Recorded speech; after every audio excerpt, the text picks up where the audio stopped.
யூதாவுக்கு எழுதின பொதுவான நிருபம் 3ஆம் வசனத்தை வாசிப்போம். அதுல ஒரு அதிகாரம் தான் இருக்கிறது. 3ஆம் வசனத்தை வாசிங்க.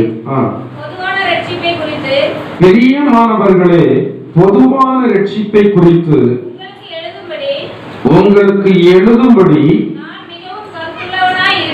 நான் மிகவும் கருத்துள்ளவனாய் இருக்கையில் பரிசுத்தவான்களுக்கு ஒரு விசை ஒப்பு கொடுக்கப்பட்ட விசுவாசத்திற்காக நீங்கள் தைரியமாக போராட வேண்டும் என்று உங்களுக்கு எழுதி உணர்த்துவது எனக்கு அவசியமாய் கண்டது. அந்த யூதா என்றதான அப்போஸ்தலன் அவர் சொல்லுகிறார், நான் இப்போது உங்களுக்கு சொல்ல விரும்பினதான காரியம் பொதுவான விசுவாசத்தை குறித்து, அதுதான் எனக்கு சொல்ல வேண்டும் என்று விருப்பம்.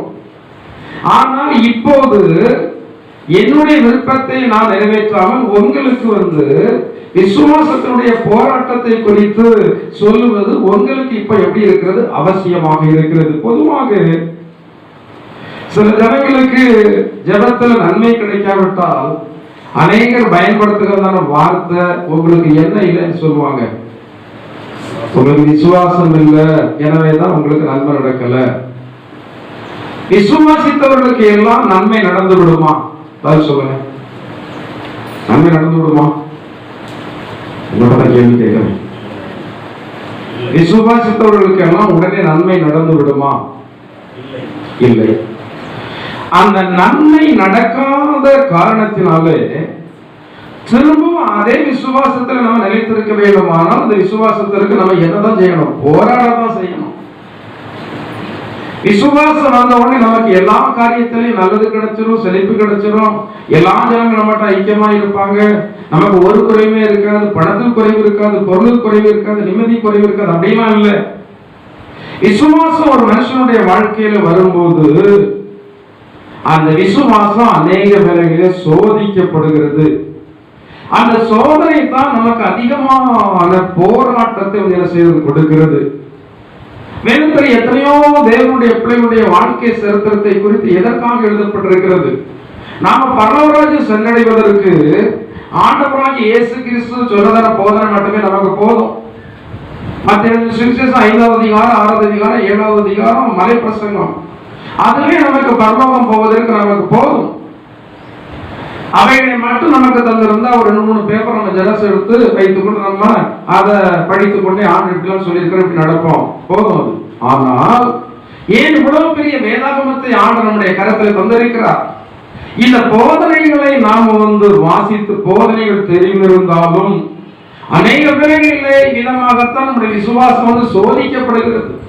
அந்த விசுவாசம் சோதிக்கப்படும் போது ஏற்கனவே இந்த விசுவாசத்திலே கடந்து போன ஜனங்களுடைய வாழ்க்கையிலே அவர்கள் எளிதமாக சோதிக்கப்பட்டார்கள், எளிதமாக கடந்து போனார்கள் என்பதான சாட்சி நமக்கு தெரியப்படுத்தப்படும் போதுதான் நமக்கு ஒரு புதிய பலம் வருகிறது, நமக்கு ஒரு புதிய உற்சாகம் வருகிறது. அவருடைய அனுபவத்தை பார்க்கும் போது நாம் விசுவாசத்திலே முடிவரைக்கு நிலைத்திருந்தாலும் போராட்டம் என்னுடைய வாழ்க்கையில இருந்தாலும் கடைசியிலே அதில் வெற்றி எனக்கு தான் வரும். ஹல்லேலூயா, ஹல்லேலூயா. பிரசங்கம் உங்களுக்கு என்று சொல்லி பேசப்படும் போது நீங்க உற்சாகமா அல்லேலூயா சொல்லணும். ஹல்லேலூயா, ஹல்லேலூயா.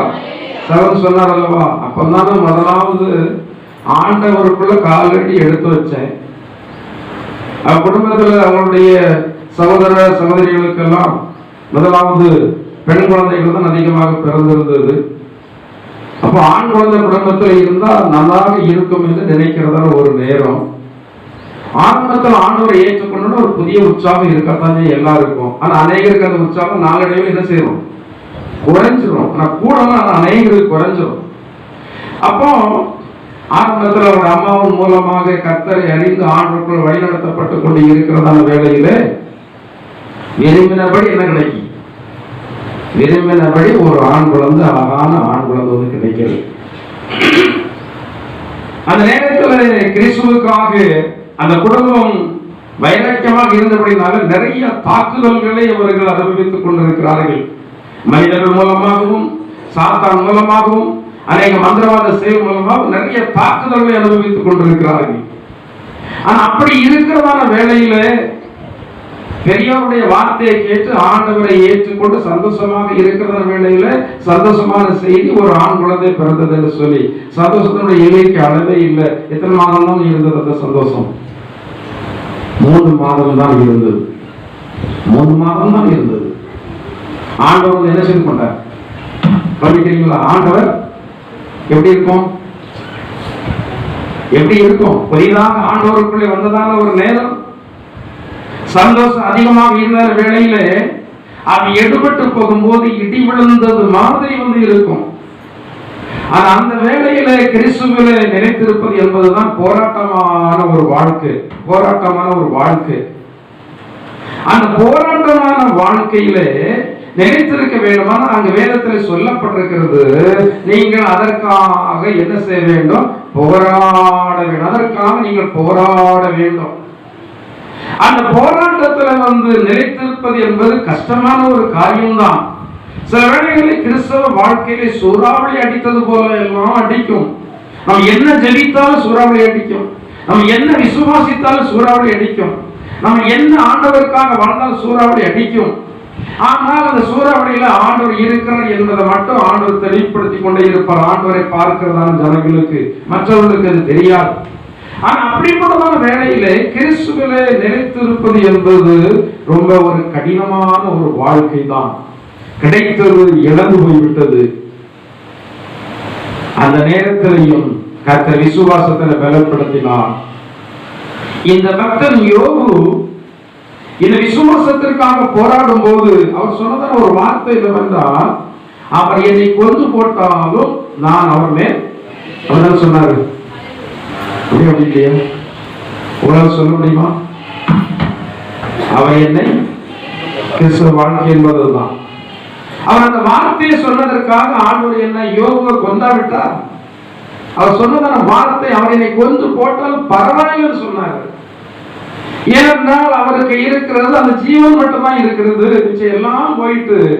ஆனா இந்த ஜீவன் விலையேற பெற்றதுதான். அது போனாலும் பரவாயில்லை, ஆனா எனக்குள்ள ஒரு விசுவாசம் இருக்கிறது. அவர் அறிக்கையிட்டார், இந்த தோல் முதலானவைகள் அழுகி போன பின்பு நான் அவரை தரிசிப்பேன். அந்நிய கண்கள் அல்ல, என் கண்களே அந்த ஆண்டவர் என்ன செய்யும் காணும் என்றதான ஒரு நம்பிக்கை இருந்தபடினால அவர் என்னை கொண்டு போட்டால் பரவாயில்லை என்று சொல்லுகிறதான அந்த விசுவாசத்தை அறிக்கை செய்தார். ஆண்டவர் கொண்டு போடவில்லை, மாறாக இழந்ததான அத்தனையையும் எத்தனை மடங்கு கொடுத்தார்? 2 மடங்கு கொடுத்தார். எப்போதுமே நாம் பேசுகிறதான வார்த்தையை ஆண்டவர் கேட்கிறார், சாத்தான் கேட்கிறார். ஆண்டவர் கேட்கிறதான வார்த்தை ஆசீர்வாதங்களை கொண்டு வரும். சாத்தானுக்கு பிரியமான வார்த்தைகளை பேசும்போது உங்களுடைய வாழ்க்கையிலே தேவையில்லாத கஷ்டங்கள், நஷ்டங்கள் கடந்து வரும். தயவு செய்து நீங்கள் வார்த்தைகளை வெளியே கொண்டு வரும் போது, உங்களுடைய நாவிலே வார்த்தைகள் பேசப்படும் போது, இந்த வார்த்தை தேவன் சந்தோஷப்படுவாரா இல்லாட்டா சாத்தான் சந்தோஷப்படுவானா என்பதை நீங்க கொஞ்சம் நிதானித்து என்ன செய்ய வேண்டும்? பேச வேண்டும். ஆண்டவர் கேட்டு சந்தோஷப்பட்டா அவர் சந்தோஷத்தினால இன்னும் நம்மை ஆசீர்வதிப்பார். சாத்தான் கேட்டு சந்தோஷப்படுவார் என்றால் ஆண்டவர் துக்கப்படுவார். சாத்தான் இன்னும் அநேக வழிகளிலே உங்களை உபத்திரவப்படுத்துவார். எந்த சூழ்நிலைகளிலேயும் உங்களுடைய போராட்டமான நேரங்களிலே நீங்கள் நாவல நான் ஆண்டவரை தேடி என்னத்தை கண்டேன் என்று நினைப்பு வரலாம். அது எல்லா மனுஷனுக்கு வருகிறது தான். ஆனா என்ன வரக்கூடாது?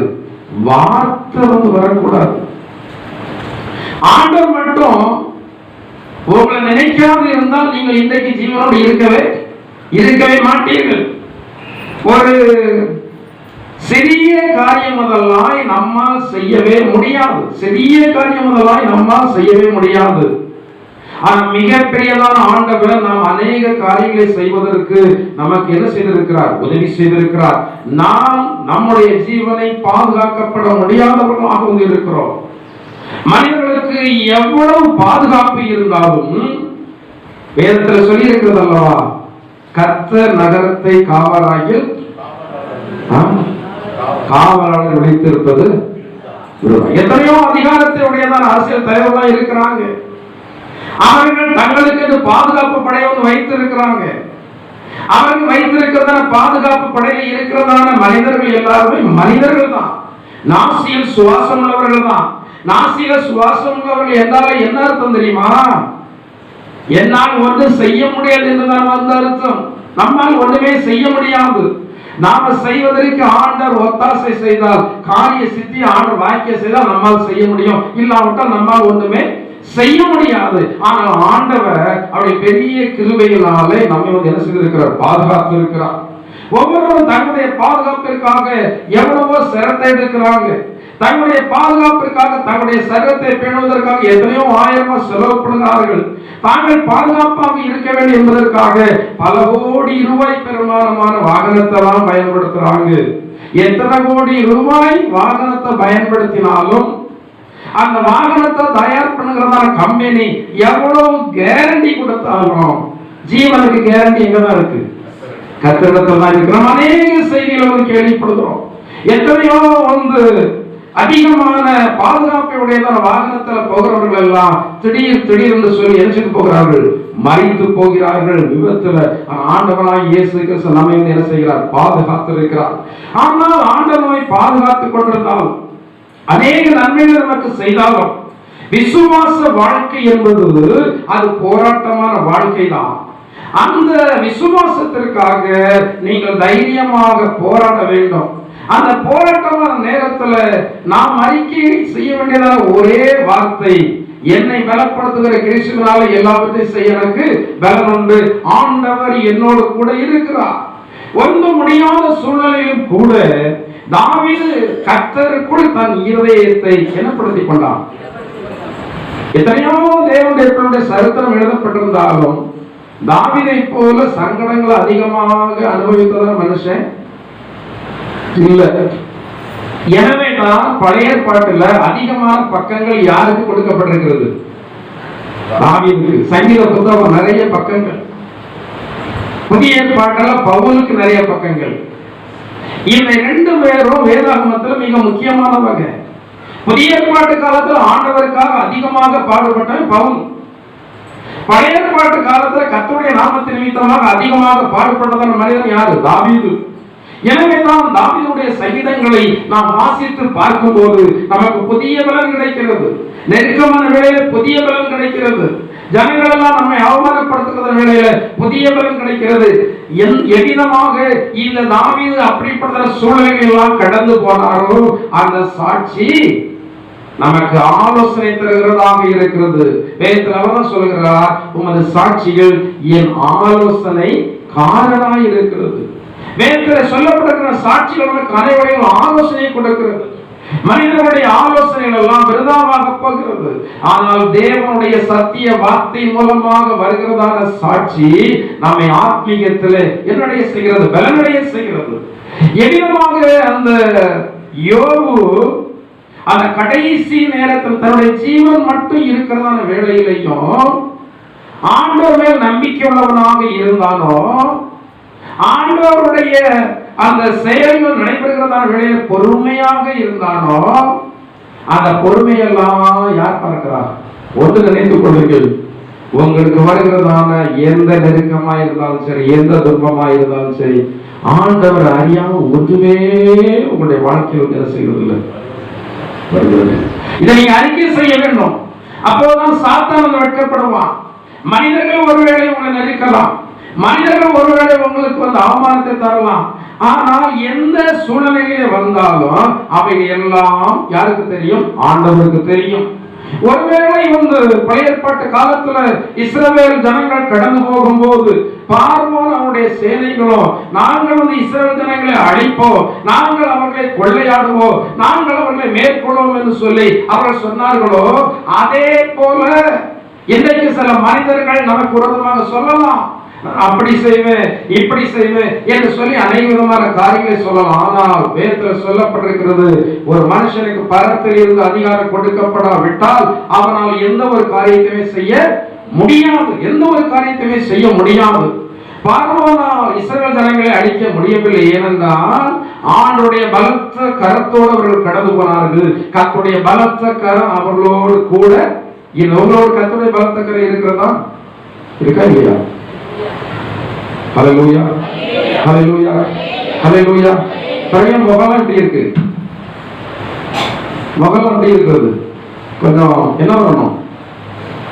நம்முடைய முகத்துல ஃபேர்னஸ் கிரீமினால் வருகிறதான பிரைட்னஸ் விட கர்த்தருடைய பிரசன்னத்தினால் வருகிறதான பிரைட்னஸ் தான் ஜனங்களை ஆண்டவருக்கு உபதேசம் கொண்டு வரும். சந்தோஷமா இருக்கிற தேவனுடைய பிள்ளைகளுக்கு ரொம்ப சிலரை பார்க்கிறேன்.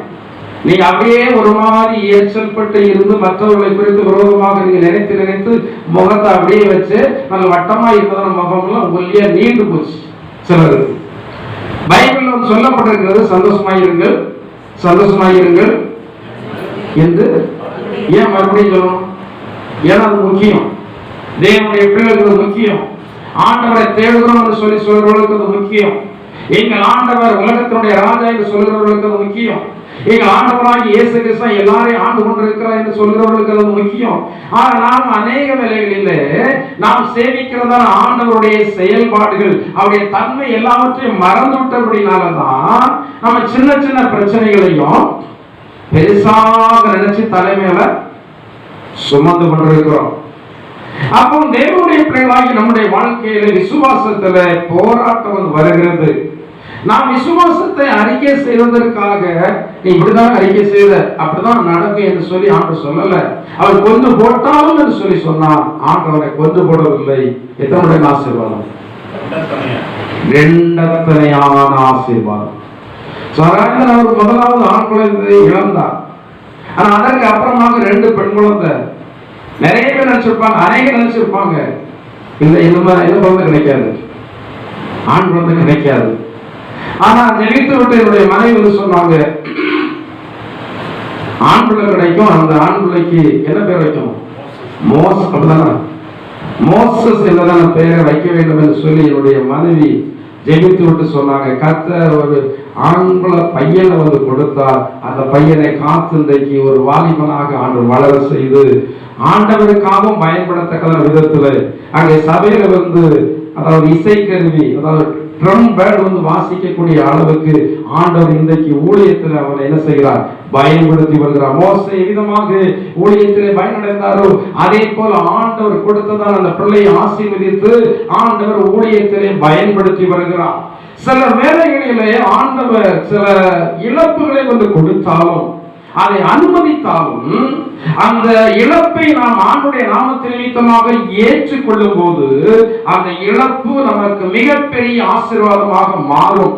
வேதத்தில் சொல்லப்பட்டிருக்கிறது, தேவனுடைய பிள்ளைகளுக்கு இருள் வெளிச்சமாகும், துன்பம் இன்பமாக மாறும்.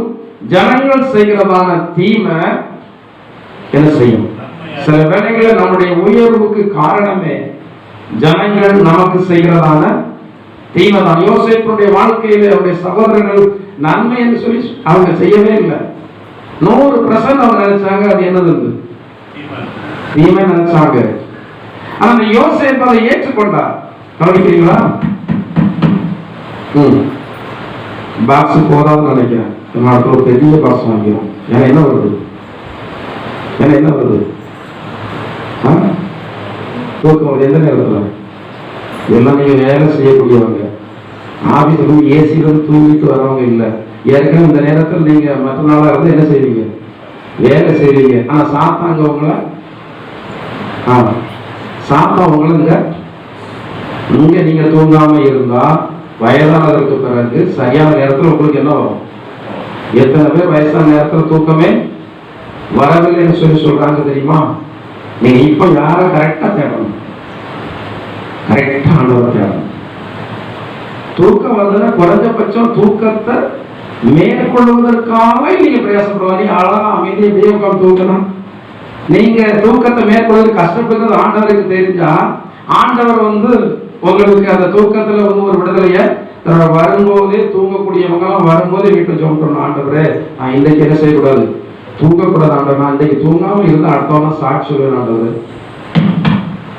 ஒருத்தர் பண்ணுவாங்க. அப்ப யார் வைக்கப்படுவா? சாத்தான் விட்டுப்படுவான். ஹல்லேலூயா, ஹல்லேலூயா. அந்த ஒரு விசை ஒப்பு கொடுக்கப்பட்டதான விசுவாசத்திற்காக தைரியமாக போராட வேண்டிய பேர் இருக்கிற நிருபம் 12ஆம் அதிகாரம் 1ஆம் வசனத்தை வாசிங்க. எபிரேயர் நிருபம் 12ஆம் அதிகாரம் 1ஆம் வசனத்தை வாசிங்க. ஆகையால் மேகம் போன்ற இத்தனை திரளான சாட்சிகள் நம்மை சூழ்ந்து கொண்டிருக்க பாரமான யாவற்றையும் பாவத்தையும் தள்ளிவிட்டு விசுவாசத்தை துவக்குகிறவரும் முடிக்கிறவருமாய் இருக்கிற இயேசுவை நோக்கி நமக்கு நியமித்திருக்கிற ஓட்டத்தில் பொறுமையோடு ஓடக்கடா. உங்களில் விசுவாசத்தை துவக்கணும் யார்? நீங்களாக ஒரு விசுவாசத்தை துவக்க முடியாது. நீங்களாக ஆண்டவரை ஏற்றுக்கொண்டீர்களா? நம்ம அநேகரை ஆண்டவரை ஏற்றுக்கொள்ள செய்வதற்கு ஆண்டப்பட்டிருக்கிறத பாடு அவருக்கு தான் தெரியும். சிலருக்கு கஷ்டத்தை கொடுத்தால்தான் ஆண்டவர் தேடி வந்திருப்பீங்க. சிலருக்கு எத்தனையோ மறுபடி கஷ்டத்தை கூட சமாளிக்க முடியாம ஆனதுக்கு அப்புறம் ஆண்டவரை தேடி வந்திருப்பீங்க. சிலருக்கு நிம்மதியே இருக்காது. நிம்மதியை தேடி ஆண்டவரை தேடி இருக்கிறாங்க அநேகர். ஏதோ ஒரு விதத்துல ஆண்டவர் நம்ம தேடி வந்துதான் நம்மிலே விசுவாசத்தை என்ன செய்திருக்கிறார்? துவக்கி இருக்கிறார். ஒரு நெருப்பை வைத்தது போல அந்த விசுவாசமாகிய நெருப்பை நமக்குள்ளே ஆண்டவர் கொளுத்தி விட்டு விட்டார். இந்த விசுவாசமாகிய நெருப்பை முடிக்கிறது அவர் தான் முடிப்பார். ஆனா இட நாட்கள் இருக்கிறது. துவக்கமும் முடிவுக்கும் இடையில இடப்பட்டதான நாட்கள் இருக்கிறது. இந்த இடப்பட்டதான நாட்களிலே நாம் விசுவாசத்தை என்ன செய்து கொள்ள வேண்டுமா? காத்து கொள்ள வேண்டும் என்று சொல்லப்பட்டிருக்கிறது. இந்த விசுவாசத்தை காத்து கொள்வது எந்த பலத்தினால் காத்துக்கொள்ள முடியும் என்றால், வேதத்துல இவ்விதமாக ஒரு வசனத்துல சொல்லப்பட்டிருக்கிற 2 தீமோத்தேயு 1ஆம் அதிகாரம் 14ஆம் வசனத்தை வாசிங்க. வேகமாக 2 தீமோத்தேயு 1:14. ஆமா.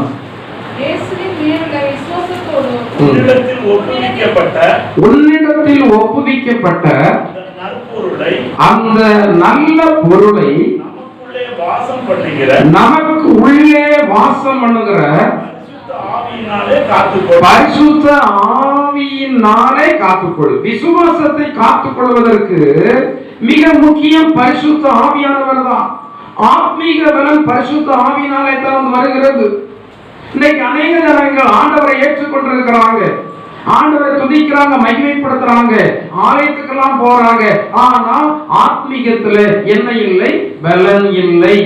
நீங்கள் பிரகாசமாக்கப்பட்டிருந்ததான அந்த நாட்களிலே உபத்திரவங்களாகிய மிகுந்த போராட்டத்தை நீங்கள் சகித்தீர்களே.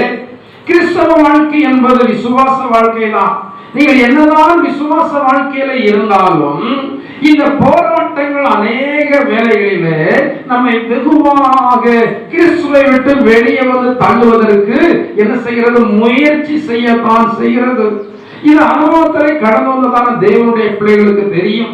இப்ப எத்தனையோ பேர் இங்க சபை ஆரம்பிக்கப்பட்டதான நேரத்திலே விசுவாசிகள் ஆனவர்கள் உங்களுடைய வாழ்க்கையில் வந்ததான போராட்டமான வாழ்க்கையெல்லாம் உங்களுக்கு தெரியும்.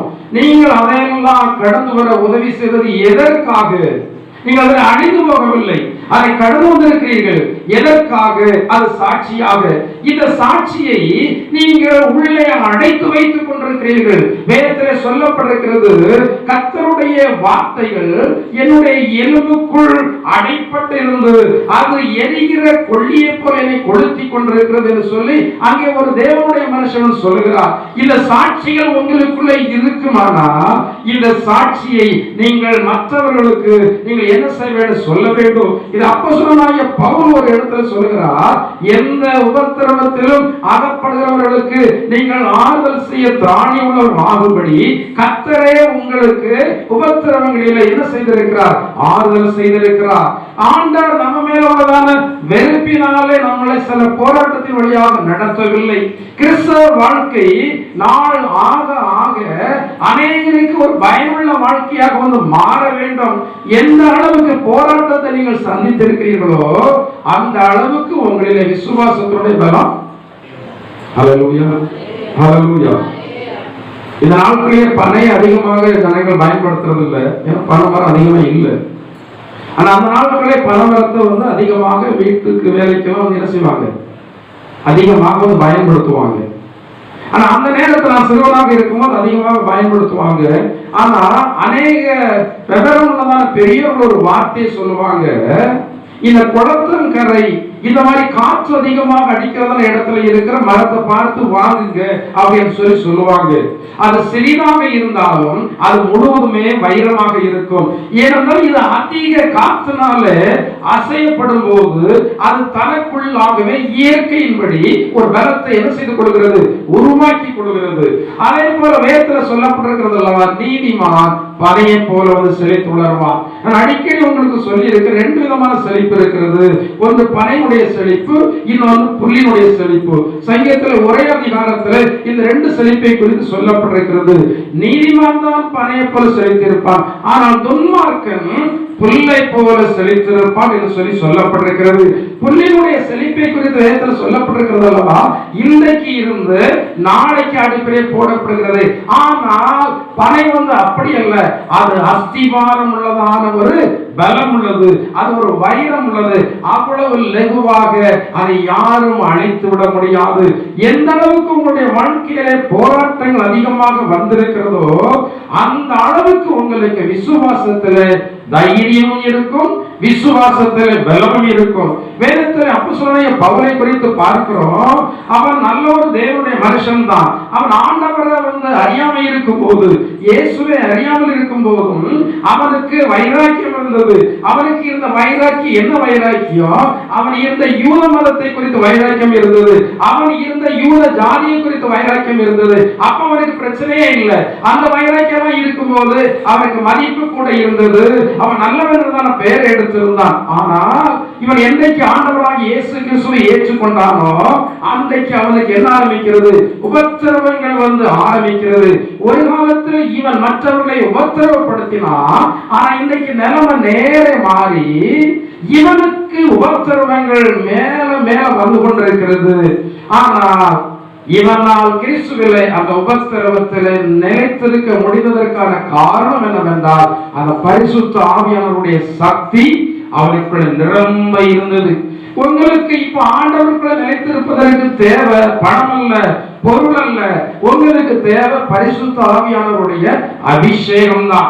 இந்த பரிசுத்த ஆவியானுடைய அபிஷேகத்தை பெற்றிருக்கோம் சொல்கிறதா அநேக வானத்துக்கு பூமிக்கும் என்ன செய்யறாங்க, வானத்துக்கு பூமி குதிக்கிறாங்க. சிலர் இன்னமும் பேசுறாங்களாம், அந்நிய பாஷையும் பேசுறாங்களாம்.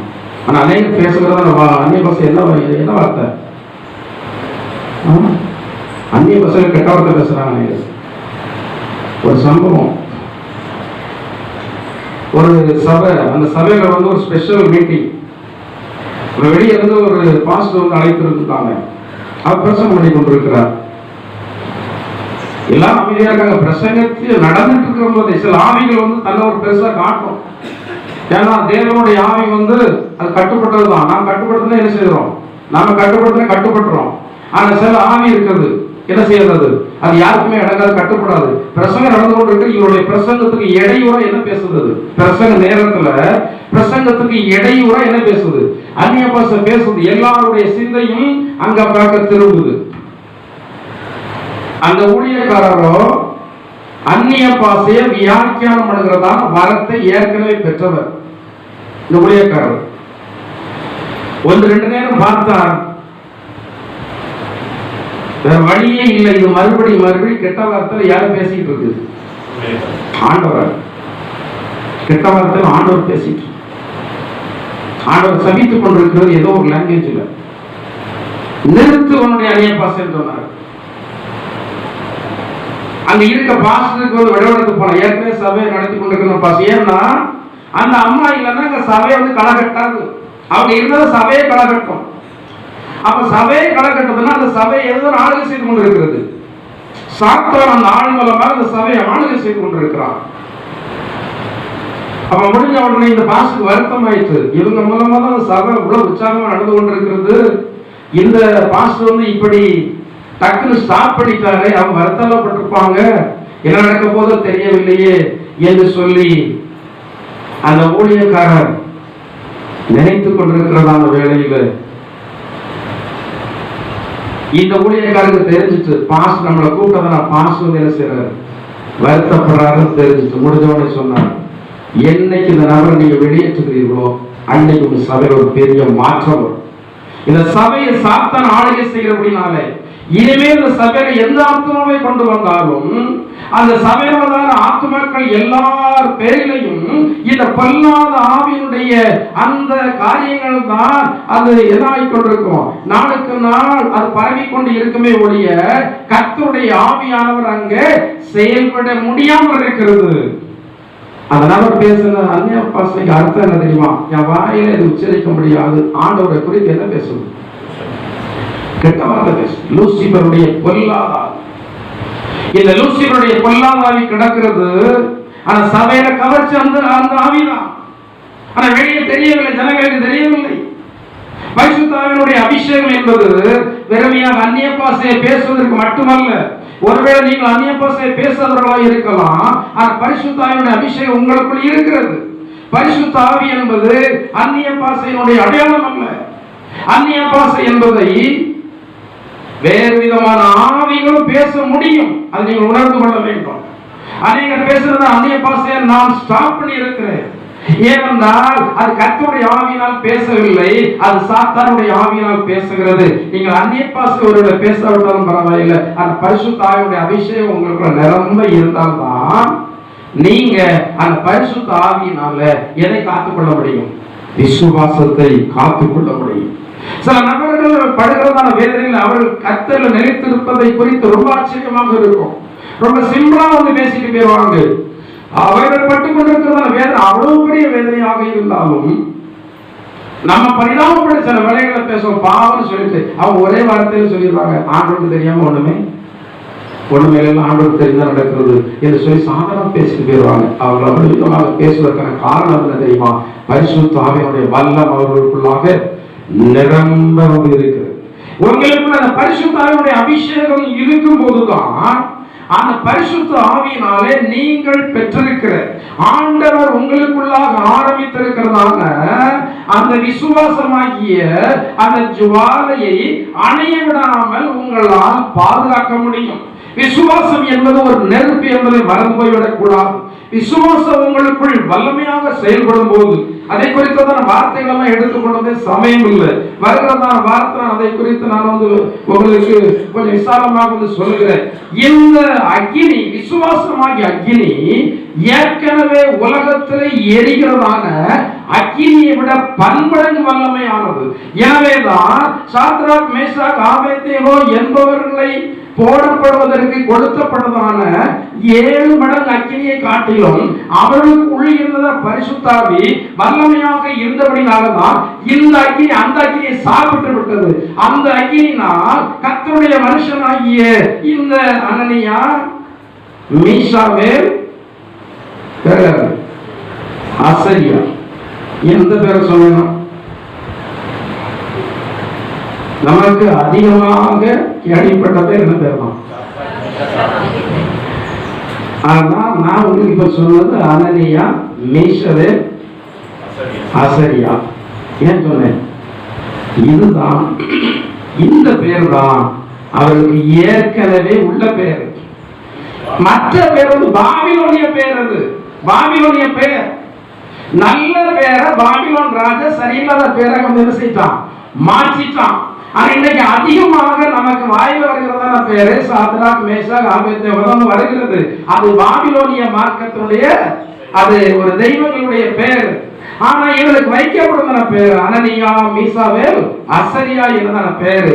இவர்களுக்கு உள்ள இருந்ததான அக்கினி 7 மடங்கு அக்கினியை சாப்பிட்டு. அதுதான் கர்த்தருடைய பிரசன்னம். அதுதான் பரிசுத்த ஆவியினுடைய வல்லமை.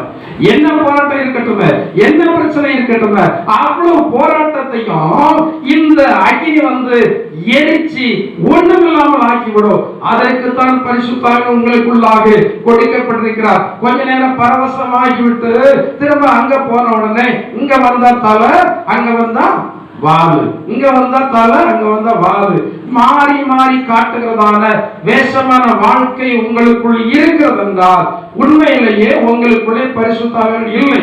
கிறிஸ்தவ வாழ்க்கை என்பது வைராக்கியமான வாழ்க்கை. கர்த்தர் தெய்வமானால் கர்த்தர், பாகால் தெய்வமானால் பாகால், ரெண்டு சேர்ந்து இருக்கவே முடியாது. அதாவது மூன்று விதமான தன்மைகள் உண்டு: தெய்வீகம், மனுஷீகம், பிசாசீகம். பிசாசீகத்தோடு மனுஷீகம் இருக்கும், தெய்வீகத்தோடு சில வேளைகளில் மனுஷீகம் இருக்கும். ஆனால் தெய்வீகமும் பிசாசீகமும் சேர்ந்து ஒருபோது இருக்கவே முடியாது. அப்படி இருக்கிறது என்றால் இருக்கிறது பிசாசீகம், அவர் வெளியே போட்டுகிறது ஒரு முகமுடி என்பதை நாம் என்ன செய்துவிடக்கூடாது, மறந்து போய்விடக்கூடாது.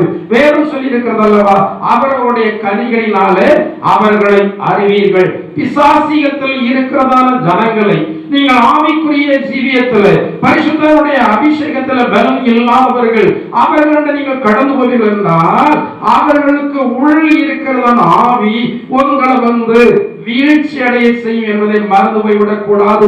சில இடங்களில் போகாமல் இருப்பது நமக்கு நல்லது, சில இடத்துல பேசாமல் இருப்பது நமக்கு நல்லது, சில இடத்துல ஐக்கியம் வைக்காமல் இருப்பது நல்லது. எந்த ஒரு மனுஷனுக்குள்ள பிசாசியம் இருக்கிறதோ நாம் அவருடைய பக்கத்தில் இருக்கும் போது அதற்குள் இருக்கிறது ஆவி அப்படியே என்ன ஆகும், அப்படியே பிரிட்டான். நான் சொன்னதல்லவா, சபையில ஒரு நபருக்குள்ள பொல்லாத ஆவி லூசிபர் கிரியை செய்யும் போது சபை முழுவதும் அது என்ன செய்கிறது, ஆளுகை செய்கிறது. ஆனா அப்படி ஆளுகை செய்கிற இடத்துல கர்த்தருடைய ஆவியால் நடத்தப்படுகிறதான ஜனங்கள் துக்கத்தோடு தான் என்ன செய்வாங்க, துக்கத்தோடு தான் இருப்பாங்க. சிலர் இங்க இருந்து வேற எங்கேயாவது சில சபையில போய்விட்டு வந்துட்டாங்க வந்து சொல்லுவாங்க, என்ன இருந்தாலும் இந்த நம்ம சபையில ஆராதனை பண்ண மாதிரி நம்ம சபை மட்டும் நம்ம உயர்த்தி சொல்லல, நல்ல ஆவிக்குரிய சபையில ஆராதனை பண்ணுற மாதிரி ஆராதனைங்க இல்லைன்னு சொல்லுவாங்க. காரணம் என்ன, உங்களுக்கு தெய்வீகம் இருக்கும் போது தெய்வீகம் எங்க வந்து பிரிட் ஆகுதோ அங்கதான் உங்களுக்கு திருப்தி இருக்கும். பிசாசீகம் இருக்கிறதான இடத்துல தெய்வீகத்தை பெற்றதான ஜனங்களுக்கு அங்க அந்த ஆராதனை மாதிரி நினைச்சி இருக்காது. எனக்கு சமயம் தான் இடம் கொடுக்கவில்லை. கர்த்தர் இந்த வார்த்தையில உங்களுக்கு ஆசீர்வதித்து தருவாராக. வரப்போற நாட்களிலே உங்களுக்கு மற்றுமுள்ளதான சத்தியங்களை பார்க்க கர்த்தர் வழி நடத்துவாராக. நாம் எல்லாரும் உள்ளங்கள் படிட்டு நாம் ஜெபம் செய்வோம். ஆண்டவரே, நான் விசுவாசத்தில் நிலைத்திருக்கும்படியாக போராட்டங்கள் வரும்போது நான் அவைகளை தைரியமாக மேற்கொள்ளத்தக்கதாக என்னை பரிசுத்த ஆவியுடைய பிரசன்னத்தினால் நிரப்புங்க என்று சொல்லி இந்த வேளையில நாம் எல்லாரும் கர்த்தருக்கு ஒப்புக் கொடுப்போம். பரிசுத்த ஆவி நம்மை நிரப்பட்டு. ஹல்லேலூயா, ஹல்லேலூயா. அசைவாடோ ஆவியே, தூய்மையே ஆவியே, அசைவாடோ ஆவியே, தூய்மையே ஆவியே, இடமசைய உள்ளம் நீரம். ஹல்லேலூயா. பரிசுத்த ஆவியானவர் ஒவ்வொரு உள்ளங்களை அசைவாடி நாம ஹல்லேலூயா. உள்ளம் நீரம் இறங்கி மாறுமே, பலமடைய பிறப்பிடுமே, பலவினாவியே பலமடைய பிறப்பிடுமே, பலவினாவியே பலமடைய போதிடுமே, நாடபினாவியே பலமடைய போதிடுமே, நாடபினாவியே அசைவாடோ ஆவியே, தூய்மையே ஆவியே, அசைவாடோ ஆவியே, தூய்மையே ஆவியே, இடமசைய உள்ளம் நிரம்ப இறங்கி மாறுமே, இந்த இடமசைய உள்ளம் நிரம்ப இறங்கி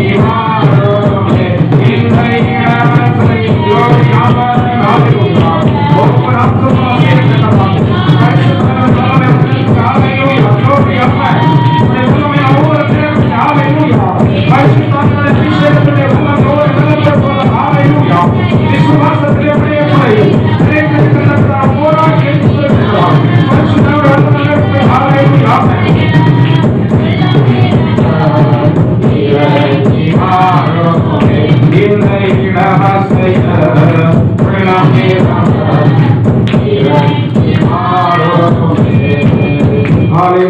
அன்பின் பரலோக பிதாவே, நல்ல இயேசுவே, இந்த வாரத்தினுடைய திருப்பாதத்திலே கடந்து வந்து கர்த்தருடைய நாமத்தை மகிமைப்படுத்த துதிக்க எங்களுக்கு எல்லாம் கிருபை தந்து எங்களை எல்லாம் பலப்படுத்தி உம்மை நாங்கள் நன்றியோடு ஸ்தோத்திரிக்கிறோம். எங்களுடைய ஆராதனை அங்கீகரித்த தேவன் மறுபடியும் எங்களை ஆசீர்வதித்தீர்.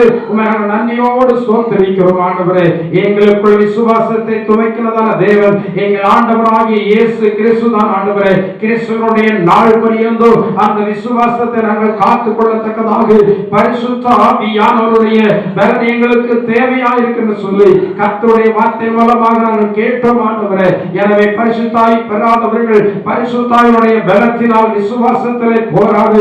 கர்த்தர் அவர்கள் எல்லாருக்கும் பரிசுத்தாவியை கொடுங்க. ஆண்டவரே, பரிசுத்தாவியை பெற்றுக் கொண்டதான எல்லா ஜனங்களும் அனல் மூட்டி எழுப்பிக் கொண்டு ஆனந்தம் உமக்காக ஒரு வல்லமை உள்ளதான பலமுள்ளதான ஒரு ஆத்மாவாக இருந்து விசுவாசத்தில் நல்ல போராட்டத்தை போராடு. கர்த்தர் தாமே ஒவ்வொருவருக்கு கிருபை செய்ய வேண்டுமாறு ஜெபிக்கிறோம். வந்திருக்கிற எல்லாரையும் ஆசீர்வதிங்க.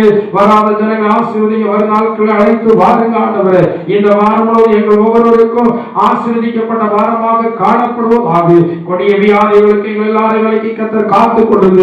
எங்களுடைய போக்குவரத்து பிரயாணங்கள் எல்லாவற்றிலும் எங்களை பாதுகாத்துக் கொள்ளுங்க. ஆண்டவரே, பல்லாத மனிதர்களால் வருகிறதான எல்லா தீமையான செயல்களுக்கும் தீமையான ஆலோசனைகளுக்கும் எங்களை விலக்கி காக்க வேண்டுமாறு ஜெபிக்கிறோம். சத்துடைய எல்லா கனிகளுக்கு விலக்கி எங்களை காத்துக் கொள்ளுங்க. வருகை தாமதிக்க மறுபடியும் ஒரு முறை உடைய சன்னிதானத்தில் கடந்து ஆராதிக்க தேவன் நம்மை எல்லாருக்கும் கிருபை தாருங்க. வருகை இருக்கும் நம்மை எதிர்கொண்டு வரத்தக்கதான பரிசுத்த ஜீவியத்தை வந்து தேவன் தாமே வழி நடத்தி வேண்டுமாறு இயேசுவின் நாமத்தால் ஜெபிக்கிறோம். ஜீவனுள்ள பிதாவே, ஆமென்.